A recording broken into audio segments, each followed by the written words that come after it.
शिवस्वरूप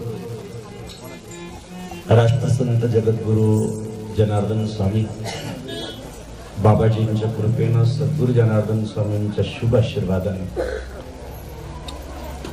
पवित्र पावन एक महान तीर्थक्षेत्र आपल्या पूर्ण महाराष्ट्रामध्ये जसे अष्टविनायक आहे आणि त्यामध्ये आमच्या नांदेडमध्ये कोण आहे? वरद विनायक आहे। कोण आहे?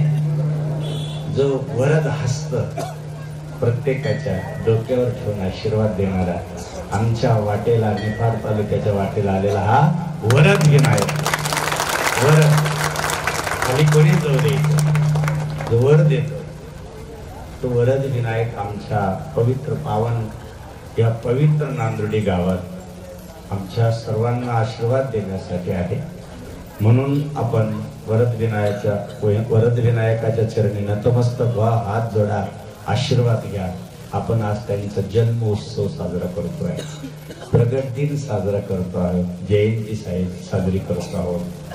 म्हणजे आजचा वास्तविक गणपती बाप्पाचा इतिहास पाहिला तर भगवान शंकराच्या लग्नात पण होते, मग आता तो पण ते फार चिंतन ते वेळ एवढा वेळ नाही आहे। पण या ठिकाणी आमचे प्रतिजेजुरी योगेश महाराज या ठिकाणी उपस्थित आहे, त्यांचं आपण टाळ्याच्या गजरात स्वागत करू।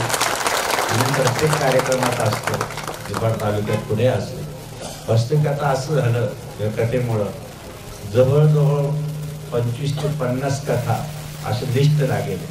कोल्हापूर, सोलापूर, प्रत्येक बीड, प्रत्येक ठिकाणची बाबाजी काही करा कथा द्या, पण त्यांना म्हणलं पूर्ण वर्षाचं बुक आहे, तुमचा नंबरच लागत नाही, पण नांदुर्डीचा फोन आला का आम्हालाच नांदावं लागत तिथं मात्र निलेश गुरुजी फोन केला का तुम्ही येऊ नका, मीच येतो। ह्या ठिकाणी आम्ही कधीच नाही म्हणत, कधी शक्य आहे, कारण इथलं आमचंही ज्यावेळेस गणपती बाप्पा असे छोट्या याच्यात होते त्यावेळेस आम्ही आमचे गणेश महाराज आणि माधवगिरी महाराज त्यावेळेस आम्ही आलो होतो, ज्यावेळेस जीर्णोद्धार केला तेव्हापासून आमची पण श्रद्धा आहे। म्हणून आणि आपल्याला गुरु लोक पण चांगले लाभले, पंचक्रोशीतील तरुण मंडळही चांगलं लाभलं।